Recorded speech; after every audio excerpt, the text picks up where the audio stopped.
Welcome to the State of the Nation. And today we're in for a treat. We've got the one and only Wayne Sussman, the man who keeps a very, very close eye on elections, election numbers, by-elections, and everything that matters. And as we head towards the local government election next year, we're going to keep a very, very close eye on those numbers. And before we kickstart today's proceedings, we've got to thank our friends at Pace Car Rental that help to keep us on air, but help to get you a rental car at a discount. If you use our code SONA, S-O-N-A, you will get a discount on your next hired car. And for the festive season, rather go that rental car. Remember, rental cars are great off-road. They're great on beaches. They go up mountains. So, that's the value of a rental car. But go and check out Pace, use our code SONA, get a discount, and help them to keep us on air. Right, so now we're going to get into the meaty stuff with Wayne Sussman, our man who watches elections. Welcome back to the State of the Nation, Wayne. Mike, it's great to speak to you here towards the end of the year and to look at what's transpired politically in the elections throughout 2025. Because come January, it's only going to be about one thing, and that's going to be about the local government elections, which we are hearing is going to be in November next year. I'm hearing 6th, 13th, somewhere around there of November. But the whole sort of political framework is going to be towards those local government elections because they're mighty important. 100%. And the local government elections are our version of the US midterm elections. It's a check on how those in power are doing. It's a check whether we see new faces, new parties emerge. And I think it's interesting, and we were speaking about it off air.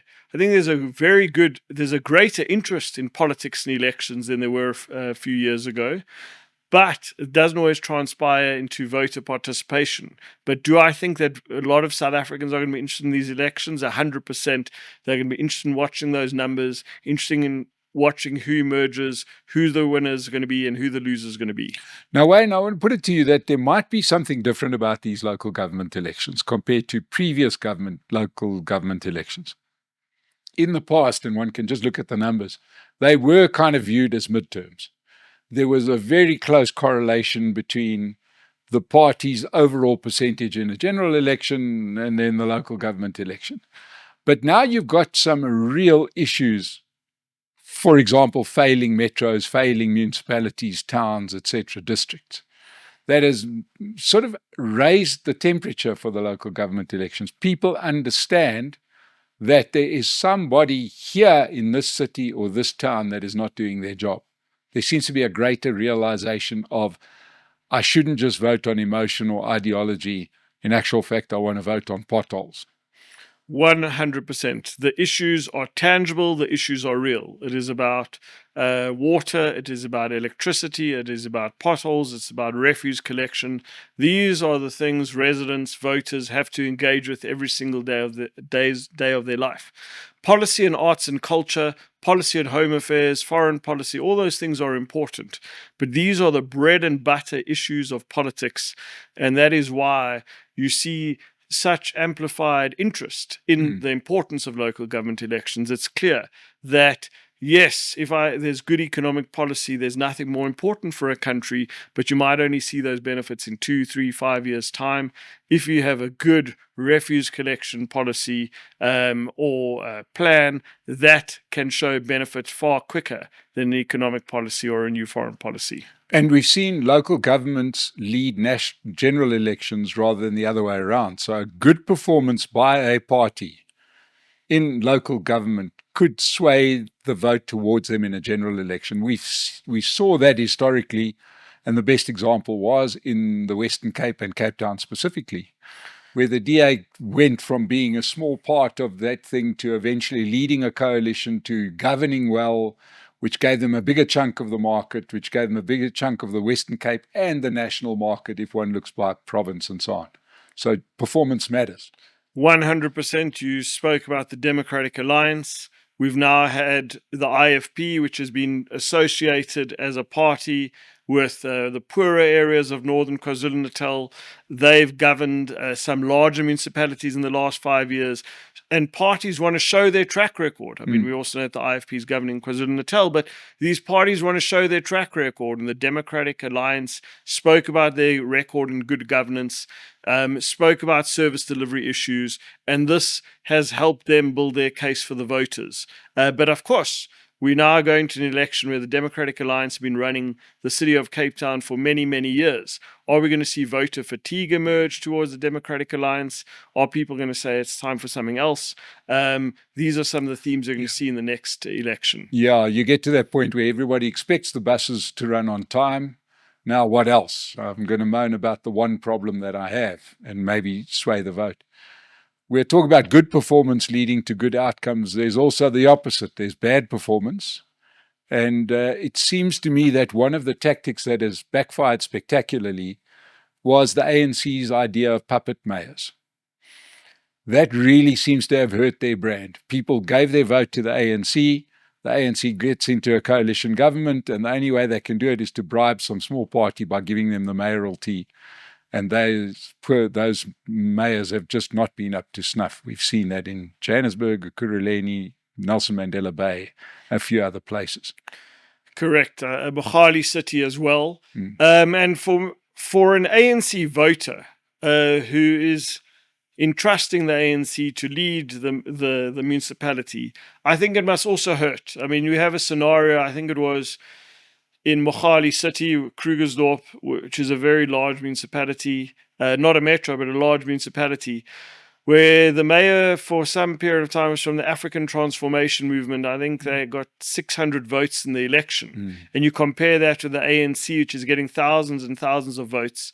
I don't remember the exact seat numbers, but probably 20 times more seats or 25 times more seats in the small party, and the small party gets the mayorship. I agree with you, because often these candidates are in a small party for a reason. They weren't good enough to be in one of the larger parties, possibly.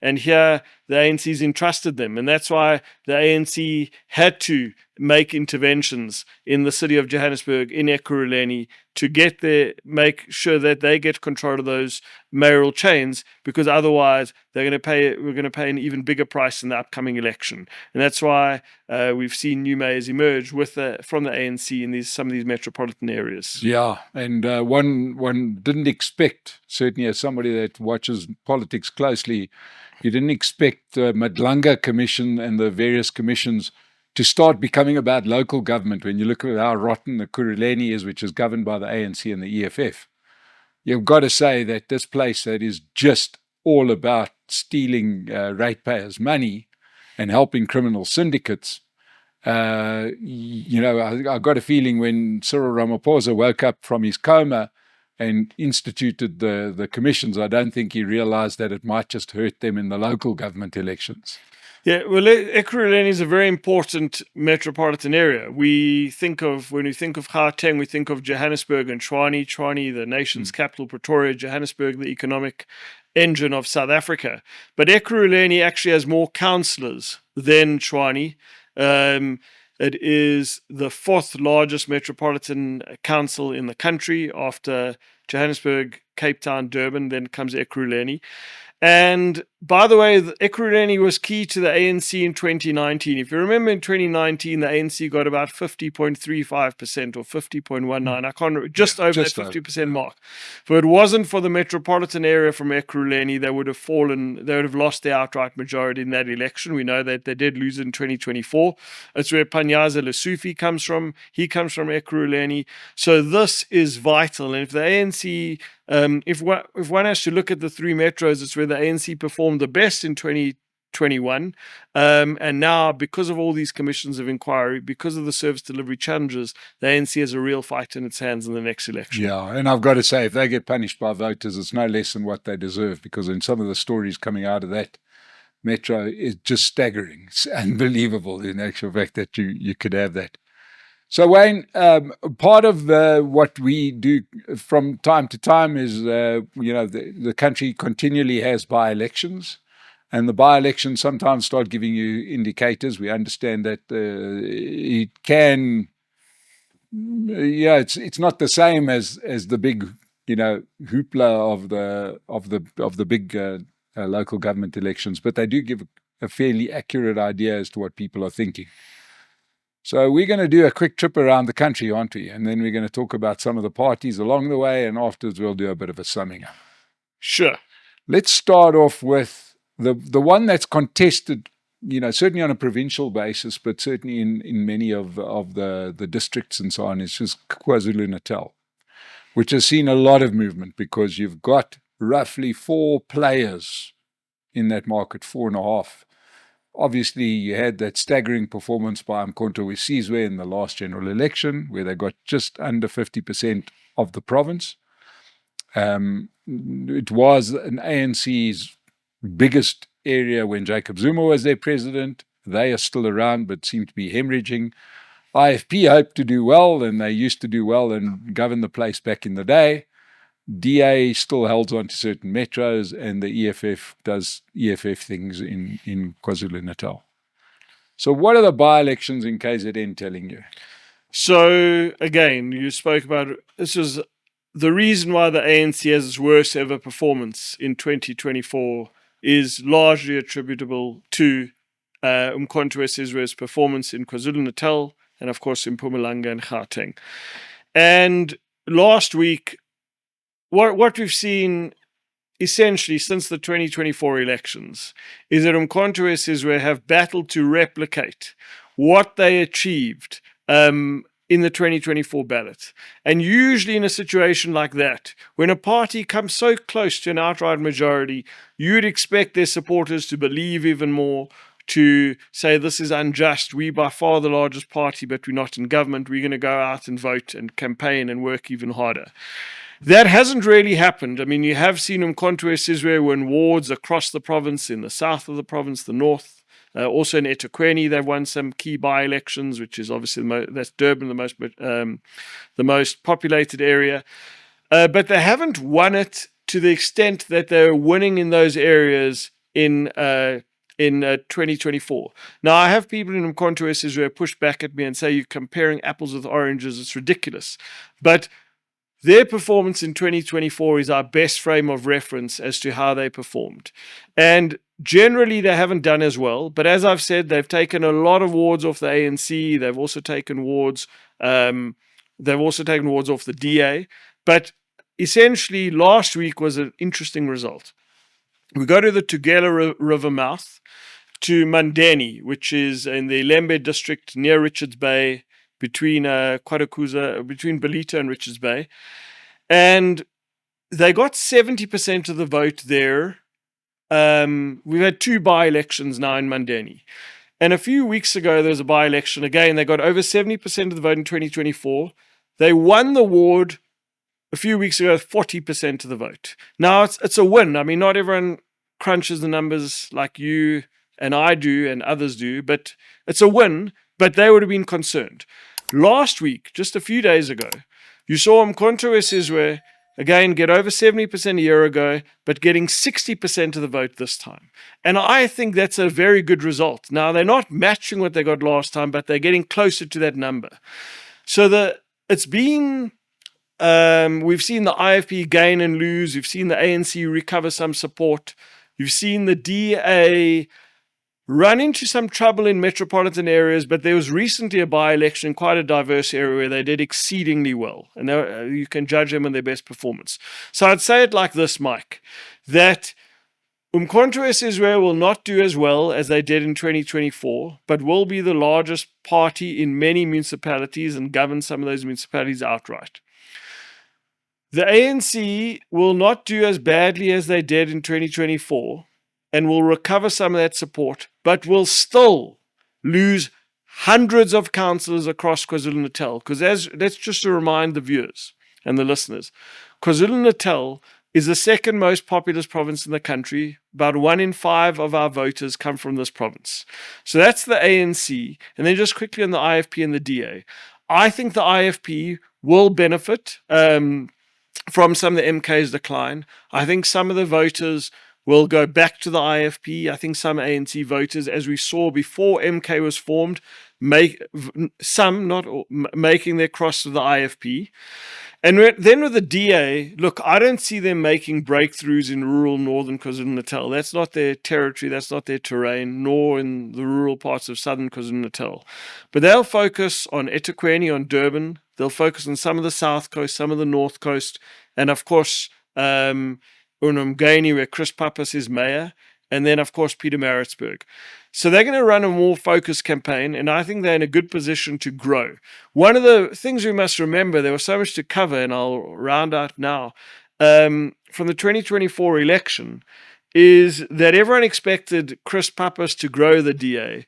The DA actually declined in KwaZulu-Natal because their differential turnout was erased by that hyper turnout by Mkhonto Sizwe. I think their differential turnout will turn in this election. That'll help the DA grow. Okay, you mentioned Chris Pappas. He, he seemed to usher in a new era for the Democratic Alliance, but it hasn't, as you say, kicked on. Do you think it was just he was a unicorn? There isn't other Chris Pappas. It's not going to spread the fire. People aren't going to say, if the DA does such a good job in Umgeni, I'm in the neighboring district, I can't get me a piece of this. It's not looking like it, is it? Yeah, Chris Pappas is a unique individual. He's a compelling politician, but he's not Jacob Zuma. Yeah. And he's certainly not Jacob Zuma in KwaZulu-Natal. Yeah. And he's got a lot fewer wives. Yes, he's got, I don't think he has any wives. So Chris Pappas is someone, I don't know if they've announced their mayoral candidate for Umgeni. The DA, by the way, did well. There was an Umgeni effect. They did well if you look at the results in Umgeni. So they'd expect to do well there, but how well are they going to do in eThekwini, where there are so many voters? Remember, ActionSA made a splash in 3 municipalities in KwaZulu-Natal. They didn't do so well in 2024. The DL hope to win some of those voters back. We can speak about the Indian vote. There was recently a by-election where the DA did very, very well amongst Indian voters within a ward.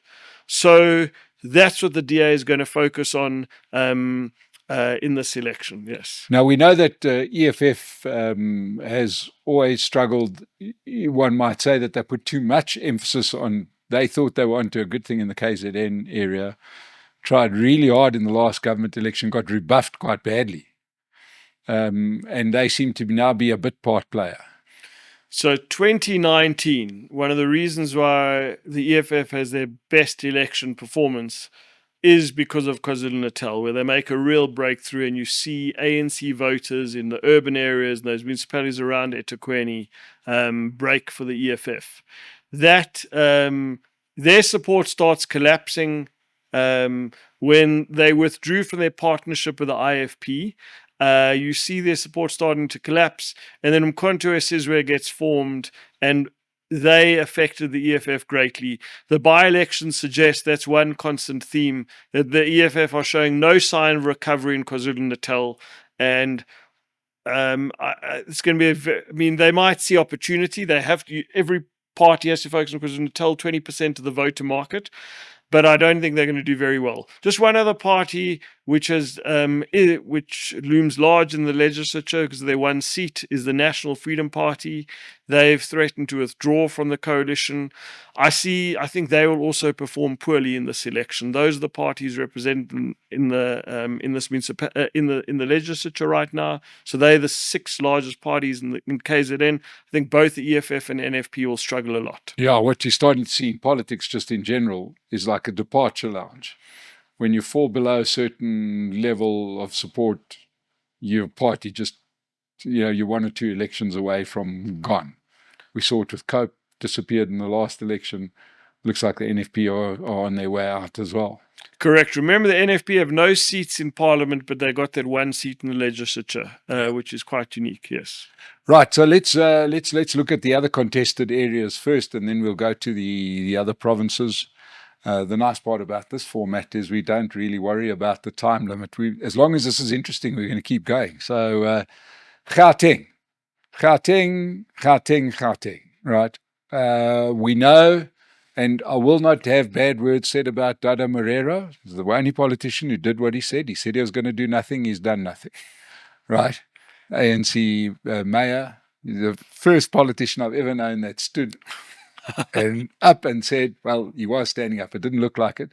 But he said he's not going to do anything. Don't expect me to do anything. And he's done nothing. So that kind of performance, along with the puppet mayors, and the injection of Helen Zille. What have we seen? What are we going to see in Gauteng? Yeah, so it was an interesting part of this year where there were two by-elections with the ANC. One was in the inner city, very low turnout, and one was in Soweto where the ANC actually performed fine. They held their support or grew slightly. However, there have been two by-elections, and one in a neighboring municipality, which is close to Johannesburg, where the ANC will be greatly concerned. And again, Gauteng is where just under a quarter of the nation's voters are. This has the most metropolitan areas, of course, the most residents. Gauteng is going to loom very, very large. So we've seen so when it comes to the ANC, there was recently a by-election where they lost a ward to the Patriotic Alliance. And they lost that ward because you saw coloured voters leave the DA, leave the ANC, consolidate behind the PA, and really go to the polls, and there was a differential turnout. That would have upset the DA and certainly the ANC because they lost the seat. It was an ANC seat. But this was a very interesting ward, Mike, and I'm going to go into the details. I think it matters a lot. There were three different other townships next to the Noordgesig area. There's Diepkloof, Orlando East, and then there was Pennyville. Now, when one looks at Diepkloof, this was good. Now, Diepkloof's an older part of Soweto, older voters, more established. The ANC will look at their Diepkloof results and say, they could say, look, this is a good result. They essentially got the same as they did in 2024. In 2021, they got just over 50% of the vote. The EFF growing slightly and the ActionSA sliding. So Diepkloof was good. But there we go to Orlando East. And this is an alarming result. The EFF came first in Orlando East, 33% of the vote, up from 15%. The ActionSA got 21%, the same as last time. So ActionSA holding on to some of their township support. ANC falling from 49% to 18% in Orlando East. I mean, Orlando East is not a tiny speck in Soweto. It's a big part of Soweto. This is a very concerning result for the ANC. And then finally, Pennyville. This is a smaller part of the ward, but more Zulu-speaking people there. Umkhonto Sizwe came first. Another small party came second, and the ANC fell from 44% to 17%. And the EFF essentially holding their own support. So I've given you two voting districts where the ANC came third. Okay, this would have been unthinkable, Mike, in 2021 or 2020 or previous elections. Then another piece of data. Now, we just had the G20 summit, and we know that President Ramaphosa resides in Sandhurst. And again, this is a DA stronghold. I'm not expecting the ANC to win this ward. But let me just give you the detail. Now, stop me if I'm going into too much granular detail. But the DA went into this by-election. There are only two parties in the ballot. The DA had 70% the last time, the ANC 11%. Generally, in an election where there are only two parties on the ballot, there's a very good chance that both of them can grow in the election because there's less competitors.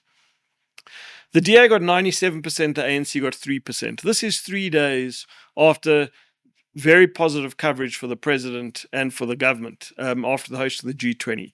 So these are two recent by-elections in the city of Johannesburg, which paint a worrying picture for the ANC. And just indulge for another minute.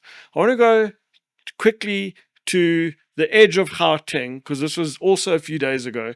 We had a by-election in gold mining area of Carltonville in the Gauteng township. This is an ANC stronghold. In 2020, won. The ANC got 76% of the vote. 76% of the vote. In this by-election, they fell to 49%.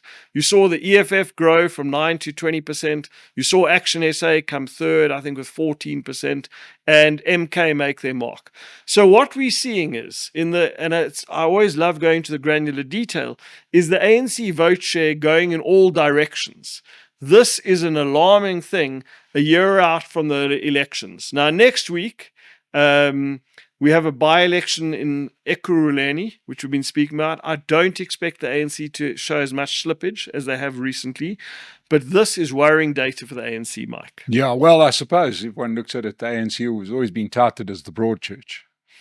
And the broad church, meaning that so many other people, so many different people from different walks of life were under the same roof. And it's obvious that they're splitting now. People are going to where they should be. Your rich people are moving, voting for the DA, and your Zulu speakers are voting for MK, and there's a whole dispersion of the ANC vote. And I presume that was always the danger for the ANC with hindsight. Yeah. So Gauteng, all in all, it's a very concerning picture for the ANC. Yes. So let's speak now about Helen Zille. This is, again, I think Helen Zille is not Jacob Zuma, but in local government elections, Helen Zille is a Jacob Zuma equivalent. This is an individual who looms large in South African politics. She's a consequential figure in our politics. And I think there'll be a great buzz about her in many traditional DA areas, and possibly amongst voters who are exasperated by the state of the city. So she will hope, I think she is likely to lead the largest party in the council. I don't think there's a road to 50%. Maybe I can be proved wrong. We'll start doing some polling next year. Very, very hard to get 50%. Look, Helen Zille is not 65. I think she's 75 now. We know that Joe Biden struggled in his term as president. So there will be questions about Helen Zille's age, just as there are questions about Zuma's age. But I think the DA can. Remember, it's very, very interesting, Mike. If one looks at the 2024 elections, the DA does well in relative to 2019 in, I think, every municipality in Gauteng except for Johannesburg. They've had a Joburg challenge in the last few years. So if Helen Zille does well in Johannesburg, that can lift the DA up in other provinces. This is the center of media. It's the center of the country politically. So this is something we need to watch. And then if I'm happy to go through some of the other parties' prospects in Gauteng. Yeah. The party which came third in Gauteng in 2024 was the EFF. I think, again, we saw in Marafong last week that the EF did well. We saw in Orlando East that the EF did well. We see in some areas that the EF, Sebokeng recently, populous township near Johannesburg, they didn't do so well. I don't see the EFF shooting the lights out. They'll want to consolidate in this election. We go to Mkhonto Sizwe. We know that a great number of people who live in Gauteng are Zulu speaking. Can they consolidate their vote? Can they do better? Can they capture some of those voters who are upset with the ANC on a local level but still voted for them on a national level? Look, MK we can speak a lot about, but they won well last week, and credit where credit we give credit where credit is due. But there is chaos in the party, and you can't tell me that chaos is a good thing for a church, for a party, for a company, for a podcast, for a family. People want some kind of stability. Yeah. So what is going to be absolutely key in Gauteng, KwaZulu-Natal, the rest of the country, is for MK to show some kind of stability, for Zuma to take the MK by the scruff of the neck and say, guys, we have to get our house in order. Yeah. Just one very quickly, I think ActionSA and PA, if I can speak about them briefly. We'll start off with the PA.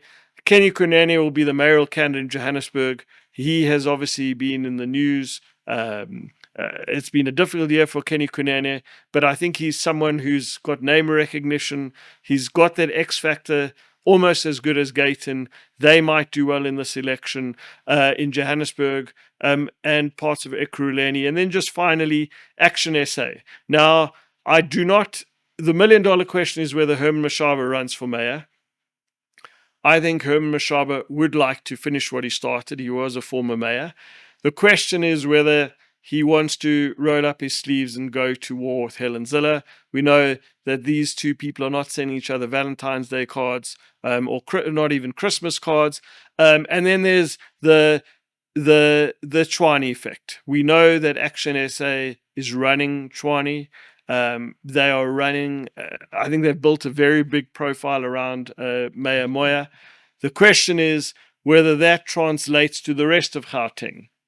So there's a lot to play for in Gauteng, Mike. Yeah. And of course, the question is whether they've managed to keep that good press going, because they're running ahead of the facts. They're doing well because they say they're doing well. But all the numbers look like they're doing exactly the same as before in terms of performance of the city. The place is bankrupt. They've got a corrupt deputy mayor. They've signed some really bad deals. It's going to be very interesting to see if they can run ahead of the facts, which they have been doing for quite ever since you got involved there. So you've seen ActionSA contest by-elections in Murafong. They didn't run in Murafong in 2021. By-elections in Johannesburg, which would be encouraging. They won a ward in Northwest, which we'll get to. But they haven't contested by-elections in Tshwane. We have a by-election coming up in Centurion in a DA ward in February. I haven't seen the ActionSA candidate in the name, and that's interesting to me. Look, it's risky. I understand. If things go badly in a by-election, you can change your narrative. But I find it interesting that they are contesting more and more by-elections, but not in Tshwane. Let's go down to the Western Cape, which the previous local government elections, the last couple, have been a shoe-in for the DA. Suddenly they got some serious competition and some vulnerability down in the Western Cape. Yeah, so the DA is the safest metropolitan area. Sorry, Cape Town is the safest metropolitan area in the country after the last local government elections.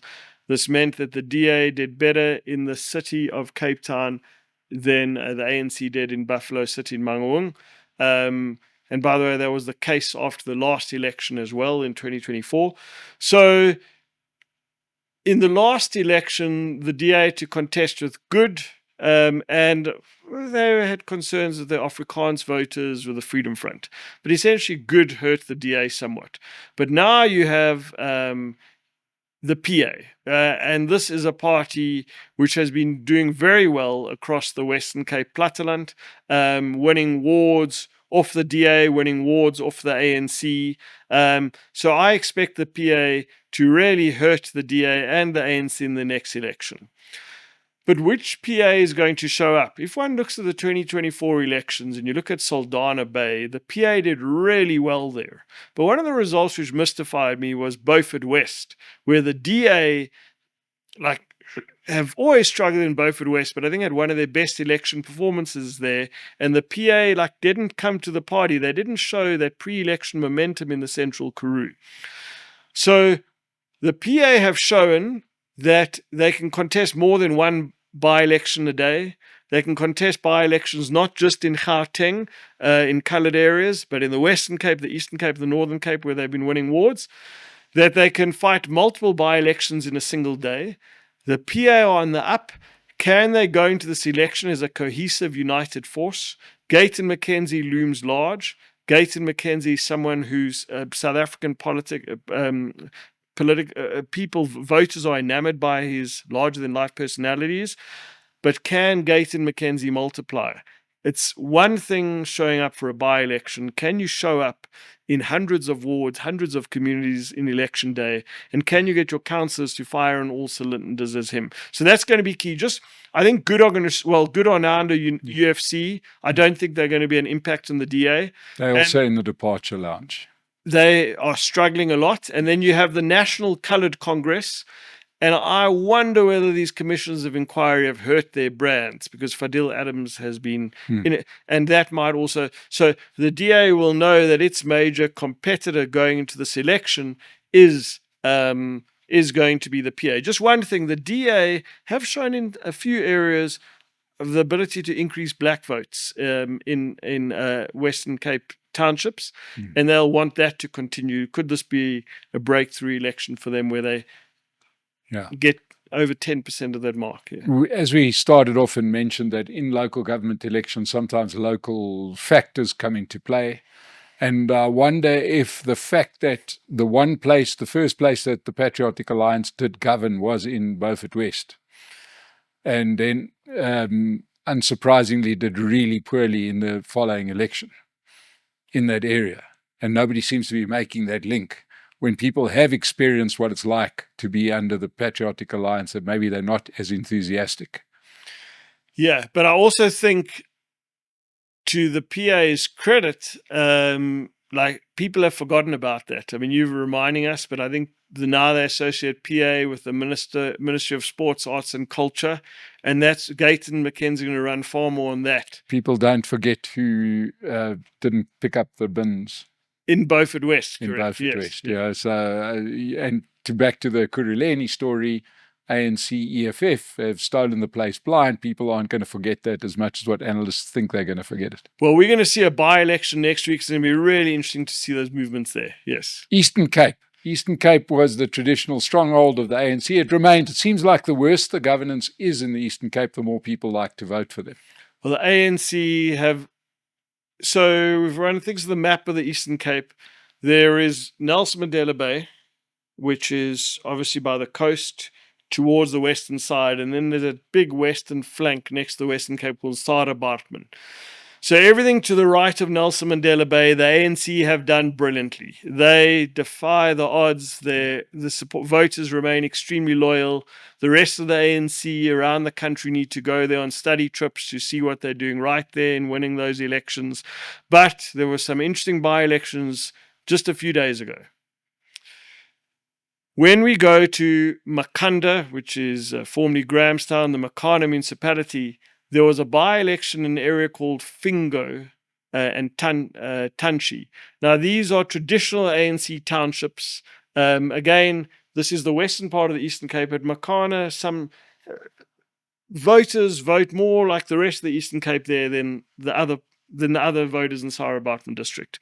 The ANC vote share fell from 67% to 50%. That's a sharp decline.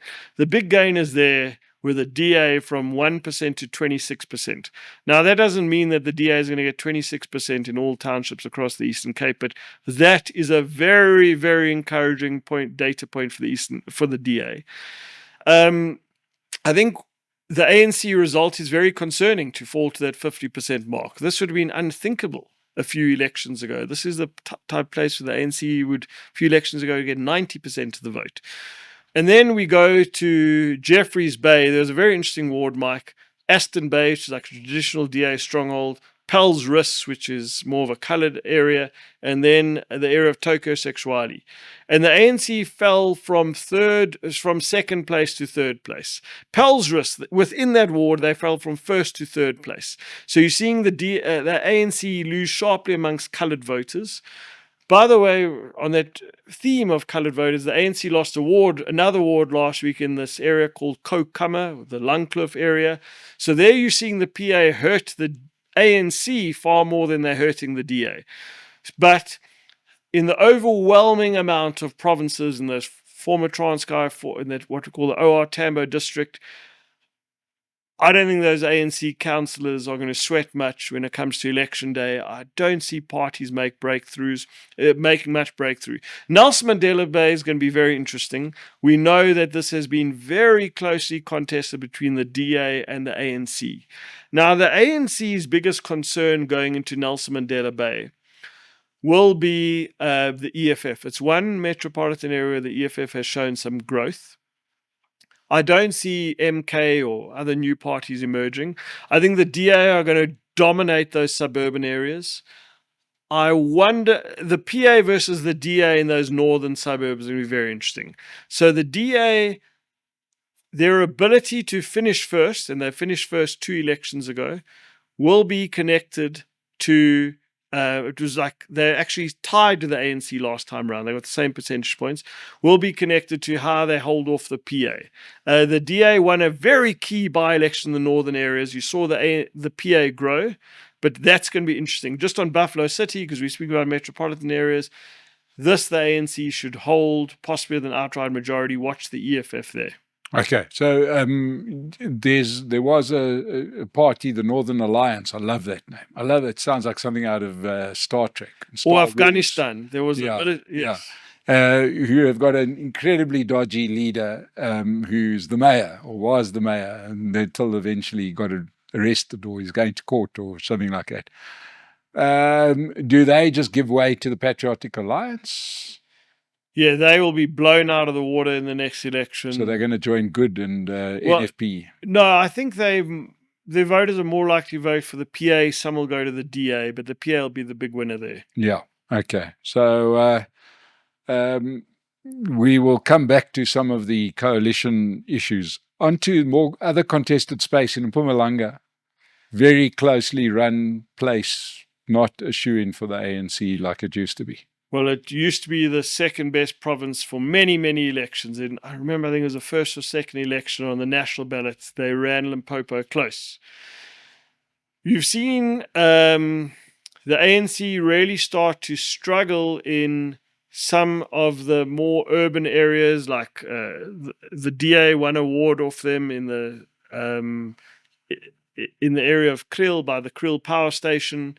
There was another recent by-election where the ANC had some struggles. There's a by-election coming up before the end of the year in Makondo, formerly Piet Retief, where if MK can't win that seat, which will be their first seat in Mpumalanga, they'd be greatly concerned. So Mpumalanga was interesting. Just to remind viewers that this is where the ANC fell from 71% to 51%. Okay, what does that mean on a local government election level? It means that places like Secunda, Governor Mbeki municipality, places like the Steve Tshwane municipality, Middelburg, Imalahleni, Witbank, formerly Witbank, these places are really in play, and these are areas with a lot of economic activity. So the ANC didn't only have to contest with a rising MK, which really, I mean, MK were the biggest party, unbelievably, in some of those areas. You take a place like the Chief Albert Lutuli municipality, which is formerly Carolina. This was one of the ANC's best municipalities in the country. They just beat the MK, if my memory serves me correct, in 2024. So huge shifts in 2024. And that's because of the Zulu influence from the southern side, is that right? 100% on that KwaZulu-Natal border. Oh. So can MK hold the party together? Can the EFF, and they grew slightly in the last election, continue to grow? Then that's going to be worrying. What the ANC will not be worried about is its two most populous municipalities in Mpumalanga. Again, this is why I love going into the detail. You look at Mbombela, which is the capital. The ANC support was rock solid there in 2024. I expect that to hold. I expect the DA to do a bit better. And then you go to Bushbuck Ridge, which is one of the largest municipalities in Mpumalanga, one of the largest municipalities in the country. Not many people know that when you go to the Kruger National Park. Yeah, that is Bushbuck Ridge. 100 miles of it. Okay, so there the ANC's totally rock solid. MK, EFF are not making inroads. And that's, by the way, Mike, when we look at local government elections, it's about it's about percentages, it's about who gets to govern, but also how many public representatives am I going to have? And in those two municipalities, they're going to be fine. The DA will hope that with local parties, they can maybe oust the ANC in that Governor Mbeki municipality, which is formerly Secunda. So that's going to be interesting. But the $1 million question is, what version of MK shows up in Mpumalanga next year? Yeah, and whether if the bad MK, the chaotic MK pitch up, that's good for the ANC. 100%. The simple thing. And if anybody is confused as to how people vote, go through Bushbuck Ridge, because you have to drive off the road because the road's so bad. And the worse the road, the worse the service delivery is, the higher their support is for their incumbent. It's just the craziest thing I've ever seen. It's democracy not in action. It's the craziest thing I've ever seen. Okay, so the Free State, that's rock solid for the ANC.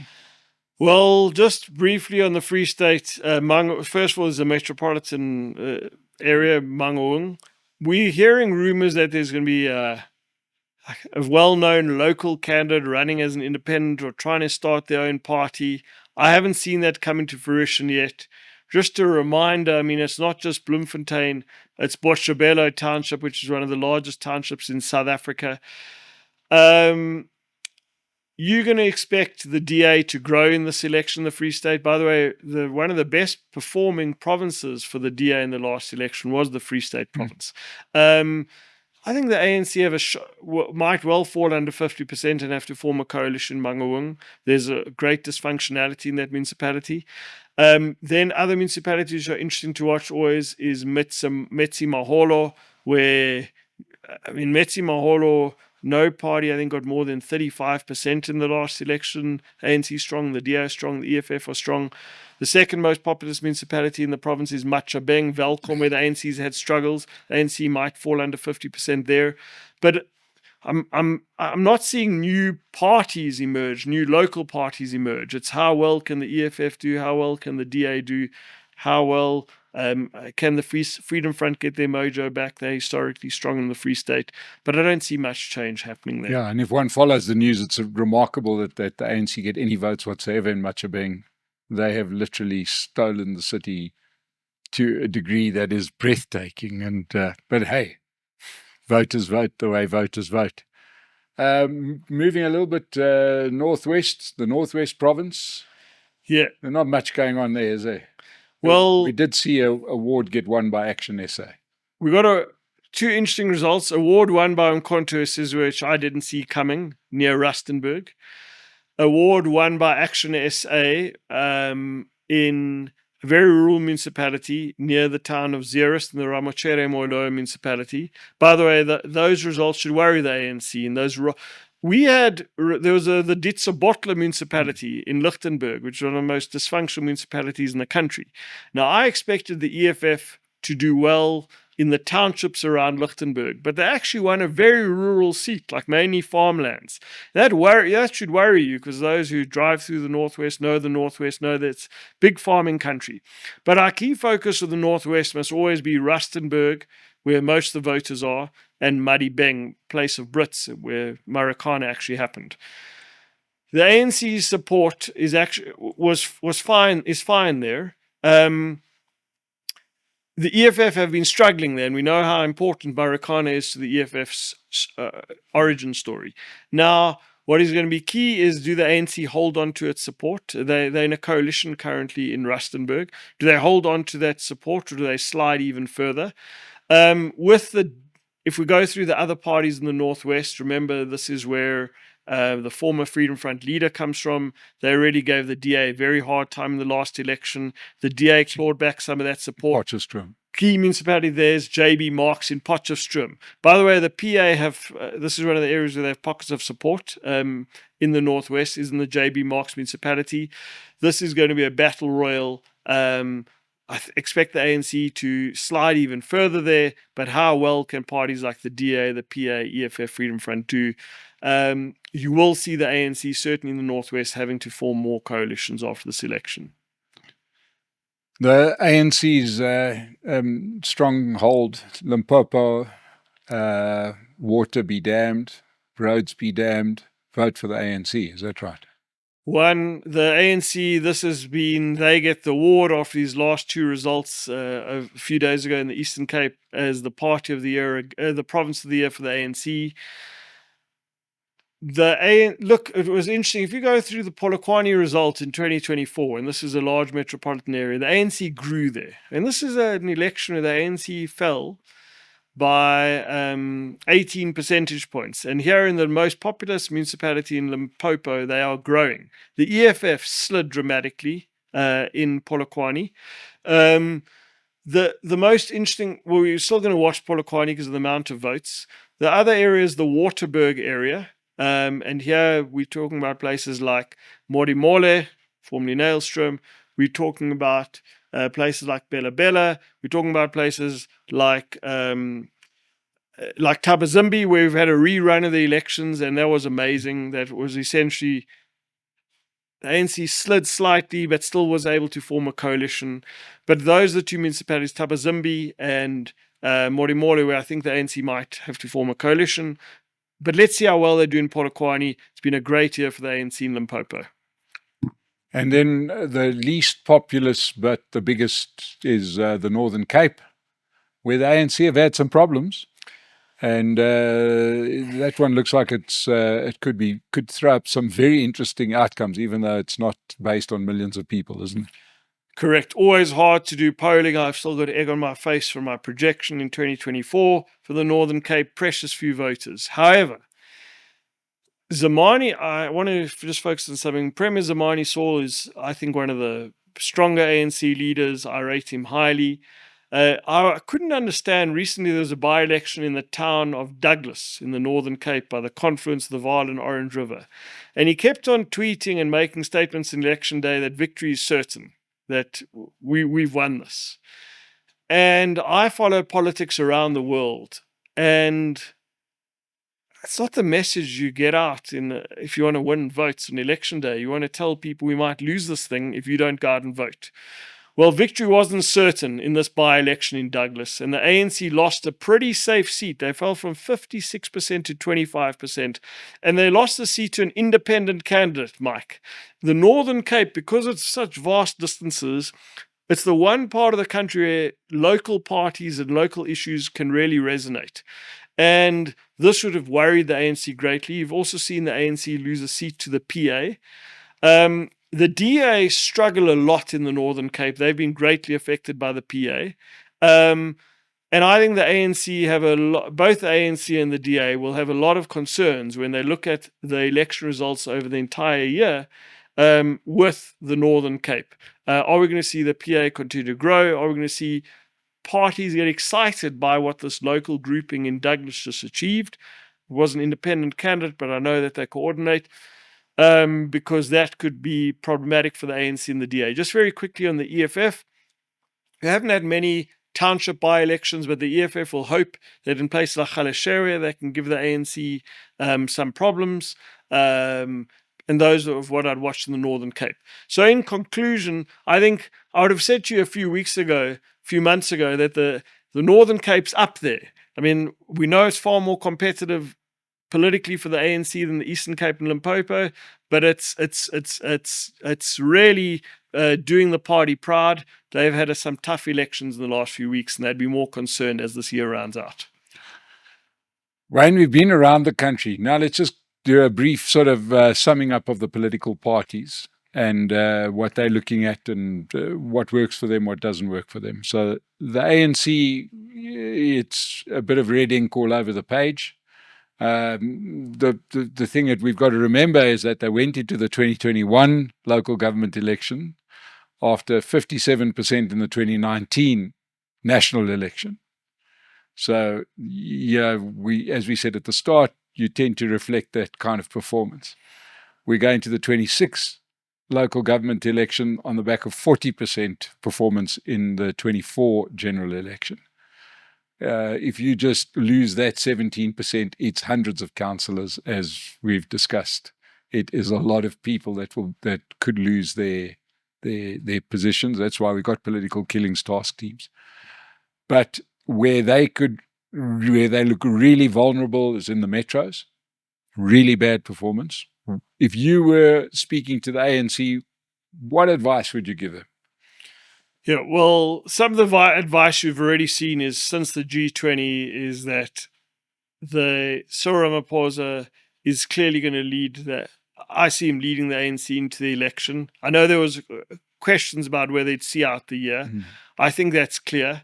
And so will he be able to unify the party? We know that in the lead up to local government elections within the ANC, it's far more bloody, as you just alluded to, and far more divisive than it is for a national election, because not every ANC candidate knows it can be a member of parliament or the member of provincial legislature.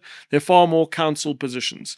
So this is, how bruising is this process going to be? If I'm the ANC, I'm not just worried about the metros, I'm worried about every Gauteng municipality. I think it's going to be a very tough fight. And I think it's going to be interesting for them. A lot depends on the state of Umkhonto weSizwe. Mm-hmm. So it's either going to be thousands of councillors in some provinces, or it's going to be hundreds of councillors. That's going to be the difference. I think the ANC also watch like new parties being formed, particularly local parties. They affected the ANC greatly in some of these other provinces. However, the good story to tell for the ANC is in many of these rural areas of Limpopo, the Eastern Cape, some parts of the Northwest, some parts of the Free State. They're not going to really lose much councillors. The question is what's going to happen in these urbanized areas. Okay, so just to go back to Cyril Ramaphosa getting up and telling all of those very councillors in a major meeting, saying, listen, it's time to admit we are very bad. We should learn from the Democratic Alliance. I presume his thinking in doing that was to hopefully so people could understand the gravity of their situation and stop stealing and maybe fix the odd pothole. Do you think that'll have the effect of as he intended, or do you think it's going to hurt them because they have admitted that they're very bad at their jobs? Yeah, look, he gave the DA a major gift. He gave Helen Zille a major gift.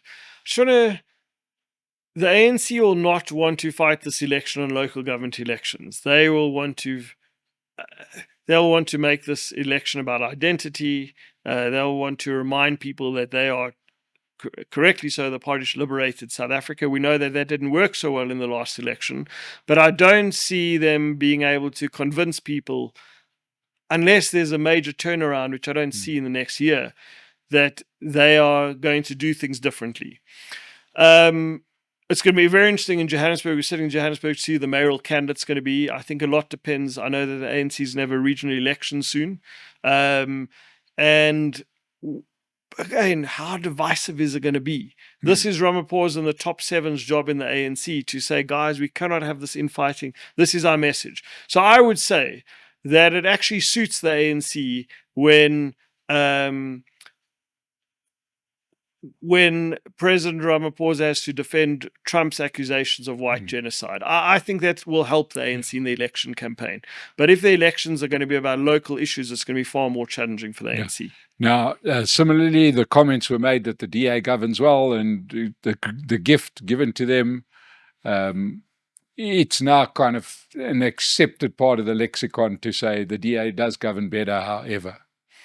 Yeah. The DA's biggest concerns, in conclusion, are going to be the PA. They're going to have to be laser focused on the Patriotic Alliance, more so than any other political party. In the last election, they had to worry about Rise Mzansi, ActionSA, the Freedom Front. I think less so in this election. I think the PA is the one they're going to be worried about the most.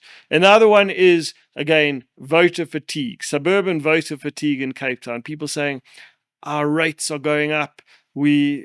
We're not seeing enough service delivery in our areas. There's too much funds going to areas where we don't live in. We're paying the DAs, their socks are falling down. They're not pulling them back up again.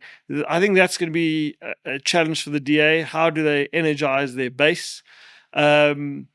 But I think in the beyond Cape Town and the other metropolitan areas, the DA should show some good growth in the next elections. And again, I think their big concern as they round out the year is this fight now between John Steenhuisen and Deon George. I think the other concern is the default. Is the issue with John Steenhuisen's credit card, because the infighting doesn't help Mkhonto Sizwe, it doesn't help the ANC, it doesn't help the DA, it helps no party. The credit card issue, I just want to say, often you read newspaper articles and there are accusations of corruption or wrongdoing. And it's technical, it's quite, people know it's wrong, but it's quite hard to explain why this is so bad. I think a credit card judgment is something which is tangible for people. And I think it's going to be an interesting few weeks for John Steenhuisen. Yeah. We also got to remember that the local government election will have happened after a DA elective conference. That is correct. So, it might not be a problem, is really what I'm saying. Correct. Because they may have a different leader. But is it going to be a divisive federal Congress? Is this issue with George and Steenhuisen going to be very divisive? Is the infighting going to continue? Now, again, just to say, I think Steenhuisen as the Minister of Agriculture has performed quite well. But it's leading a party and having a credit card judgment against you is different. It's very hard to defend. You've mentioned MK. we don't have to go through that again. It depends on what they do. They could do very well, or they could implode, and we can't talk about it now because who knows? It's going to go down to the wire. Just very briefly, it depends on Zuma. He did it in the last election. He grabbed it by the scruff of the neck. He took them over the line on election day where they had a brilliant performance. What was interesting recently is the resignation of his daughter as a member of parliament. Now, I'd love to know the backstory of that. Did he just say, look, I love you, my daughter, but you are now a liability to our party, to beneficial representative. You're going to work behind the scenes. So, but again, you can't, any political party around the world, you cannot tell me that chopping and changing leaders being hired and fired all the time makes you look good. It looks chaotic. Voters don't like it. And I'm not just talking about suburban voters. I'm talking about voters across the length and breadth of this beautiful country. Jacob Zuma, you're now in your 80s. Do you have one more big election campaign in you?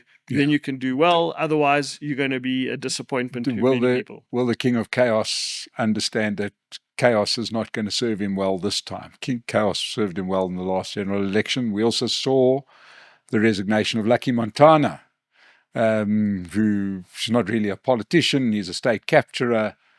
Is this a sign of the MK starting to take it a bit more seriously, or is this just more chaos? The jury's out. We'll have to wait and see. And let's see. I don't know if the new MPs have been appointed who replacing Zuma and replacing Montana. Let's see. Yeah. EFF, they go into this election quite different to the last election because now it's a one-man show. You used to have a leadership. They now have Julius Malema. That's it. It's his way or the N1. Those are the only two options, isn't it? Will that hurt or make no difference? Yeah. Malema is a spring chicken, but he's not the spring chicken he was 5. I mean, the EFF has done these rodeos before. Have done these rodeos before. How motivated is Julius Malema? Julius Malema is a brilliant orator. He's a very good campaigner. The red optics, the red berets, their rallies stand out. How motivated is he going to be to go into his 3rd local government election with less of that bench? Maybe he says, look, now I have an inner circle, which is loyal, which we're all on the same page. But I think it's going to be, in some parts of the country, like we saw in the last election, they went backwards. Some parts they might go up. Yeah. And let's also remember he might be in jail, like legitimately. Right, he's fighting to stay out of jail, and that could be a game changer if he does go to jail. Correct. Remember, all these things, personal scandals, they take up your time. So instead of the effort going to leading your party or making a splash in MP, they're distracting. And so that's a very good point. I don't know when the next date. There's going to be appeals and appeals and appeals. You'll get those expensive lawyers, but it's still, as you say, it's at least a distraction. But at worst, it could mean that he's out.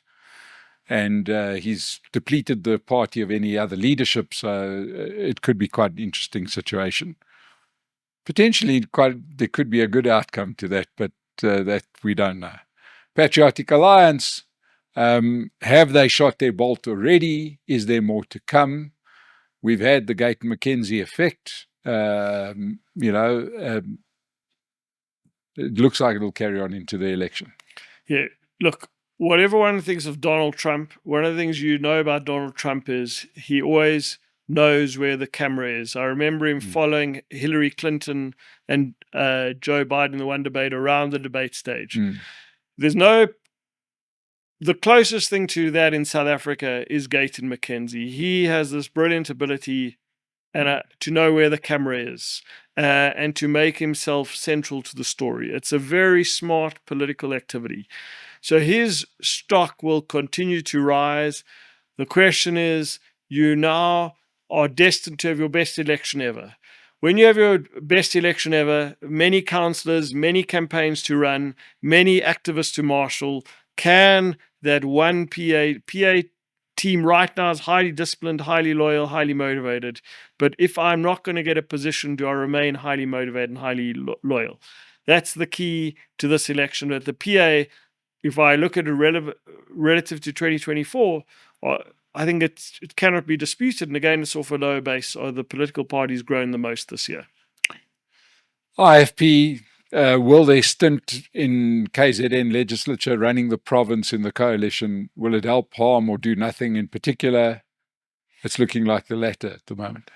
I think the IFP can grow in this election as disgruntled MK voters or people who don't know where the MK is going. They might decide to give the IFP a chance. And it's hard to see why, though.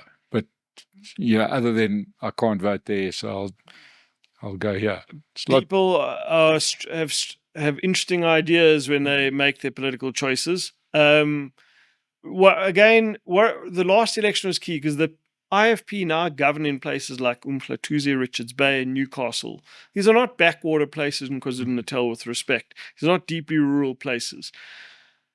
It'll be interesting to see how they do in those places. We don't expect them to do well in Durban. But again, the IFP are going to be a focused political party on KwaZulu-Natal and some parts of Johannesburg. That's essentially where they're an Ekurhuleni. Yeah, and then Freedom Front Plus, we touched on them. There's one or two places where they'll feature. The question is, how well are they going to do in the Western Cape?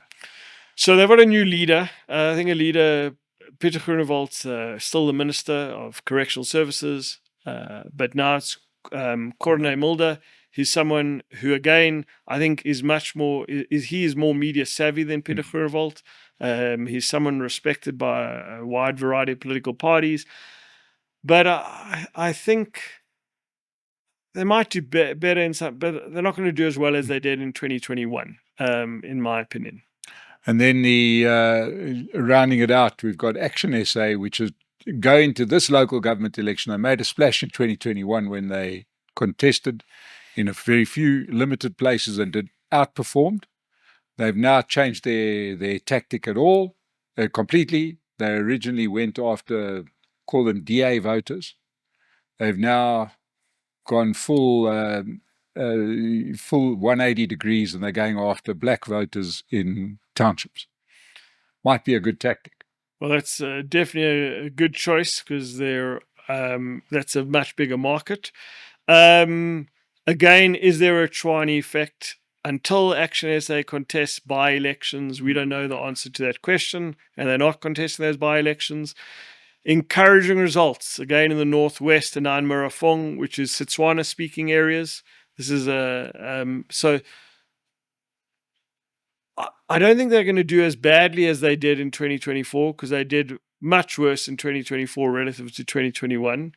The question is, look, I also think they're right to be focused on 50 municipalities. They're not focusing on everything. I can't remember the exact number. They're focused on a minority of municipalities. Who's going to be the mayoral candidate in Johannesburg? Is it going to be Herman Mashaba? Because then the gloves are going to go off and he and Zilla are going to go at it. But that will mean that he won't be able to campaign in other areas. Again, they only contested 6 municipalities the last time, so they can actually grow in this election. But I don't think they're going to get 44 seats in Johannesburg like they did last time. I do want to give them credit for one thing. They've been the one energetic party that has actually moved the needle and probably been the best performing party pound for pound in Parliament. They've really made an effort where they have been able to make an effort. They seem to be up for it. Yeah, well, we know if you think of the DP in 1994, they only had 7 MPs, and they were able to use their time in Parliament to run on ideas, to run on debates, and they became the official opposition. So with a small, united, cohesive team in Parliament, I think ActionSA has 6 seats. You can do that. They know you can't afford to be a traveller in a 6-seat caucus. Yeah, and then lastly, we saw this merger of Rise Mzansi, Build One South Africa, and Good, which surprised the hell out of me, because you've got 2 modernist parties and one anchor. I'm confused by it, one that is definitely in the departure lounge. Now they're going to be there under a new tag, Unite for Change. Yeah. So any change coming from Unite for Change? Look, mergers, a new identity can inject some energy.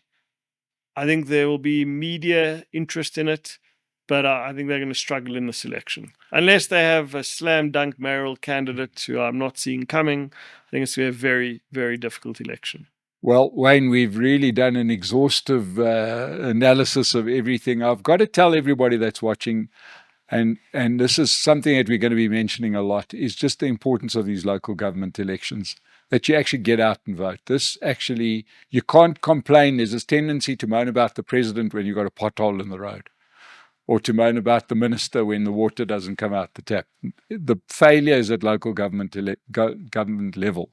So I would really urge everybody to make the effort to vote in the local government election. Get out there and vote.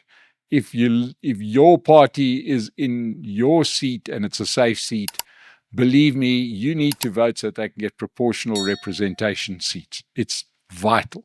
It is so important. But you got an overview of where we sit here at the end of 2025. We're into 2026, where all the action starts happening. Thank you so much for joining us today. Thank you to Wayne Sussman for joining us on State of the Nation. Subscribe to the channel, and thank you so much for joining us today.